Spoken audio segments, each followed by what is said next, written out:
皆さんこんばんは。私の名前はオベリカナダです。Well, ladies and gentlemen, what I told you is that my name is Connell Berry. It's evening right now, so good evening. And I want you to have a good time in Japan. But the thing is, there are some things not to do in Japan. And there's things to do in Japan. Tipping. Never tip your waiter or waitress because I guess it's not accepted in Japanese culture, or I'm sure the waiter or waitress won't accept the tip because not only is it against probably company regulations, it's because it's I guess the Japanese will think of it as an offense to their class, because people who are going to restaurants tend to be people who have money, and if someone's working at a restaurant, people might label them as being lower class than the people who are in the restaurant. So by tipping someone, it might be a sign of pity, saying, oh, you know, you're working this job, so you must need money, so here you go. Yeah, it's a very different system compared to the United States. Because I worked at a restaurant in Japan, I would have loved being tipped, but you know, the manager will work things out if you do well in your job. But as a customer, don't do that. Please do not do that. Being quiet on the train or any public area, not being too disruptive.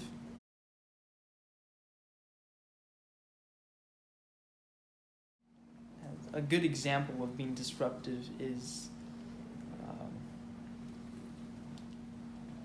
Logan Paul. If you watch any of his videos, especially of him going to Japan, you'll see that he is very disrespectful to the culture and the people there.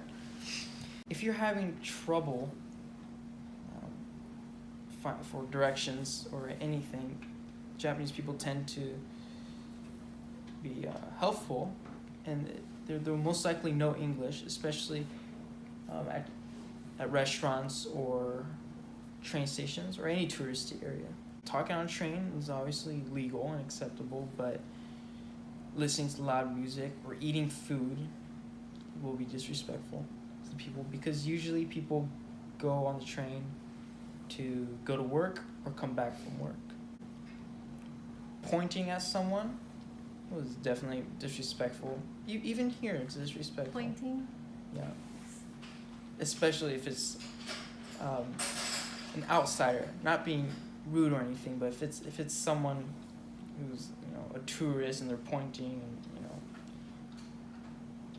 and talking in a different language, then they might think that, oh, they're speaking about me. I wonder if they're talking trash about me, or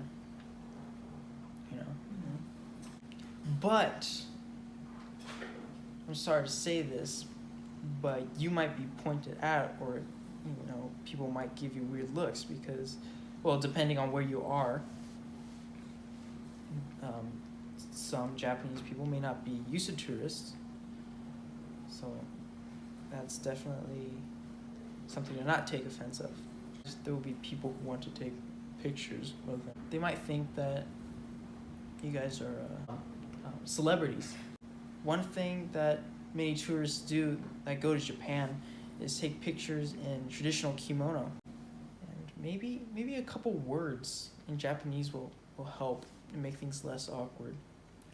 Like, for example, konnichiwa, that is hello in Japanese. But depending on the time of the day, you might have a different greeting. Like ohayo gozaimasu, that is good morning, but with a proper twist. Because ohayo gozaimasu, the gozaimasu is an added word to make the word more proper. Because ohayo is just normal way of saying good morning, but that is usually reserved for friends and family. But ohayo gozaimasu is for strangers and maybe people who are above you, like teachers or politicians.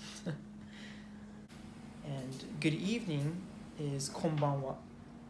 You can say that without saying the gozaimasu. The food-related words are itadakimasu and gochisousama. Itadakimasu is like it's somewhat of a grace, but not to the divine, but to the cook. Like directly translated, it'll be something like I'm receiving the meal, like thank you for the meal. And gochisousama is translated directly to I've had the meal, or thank you for the meal. Yeah, that's something to say in front of a chef in Japan if you want to entertain them, I guess. So when you first eat, it's itadakimasu, and then when you're done eating, you say gochisousama. Itadakimasu and gochisousama. Well, my hometown is Yokosuka, and there's a American naval base there, so that's where my parents met. And my favorite restaurant over there is probably a sushi restaurant called Kurazushi, which is I think it's called a rotating sushi bar. Definitely go into the rural areas, whether that be like a local mountain or forest. That's definitely something I like to do in the summer because there are rhinoceros beetles that you can catch. You might notice that there are many temples or shrines in Japan. Those are pretty common in city areas and even in rural areas. You're allowed to visit them, but you aren't allowed to go inside the buildings because those are reserved for monks, I believe. But there is a way to donate money to the shrines, and it's not really donating money, it's just throwing in a coin, but it's a specific coin. It's called the goen, which is the 5-cent coin pretty much, and it's easily recognizable by its shape. It's a golden circle with a square in the middle. It's a cutout square. And it probably has 5 on it, so you can tell by that. And there's probably a box where you could throw it in. And there might even be a rope with a bell on top of it. And what you do is you throw in the money, you clap twice, and then you shake the bell and the rope. Yeah. I think I said it wrong.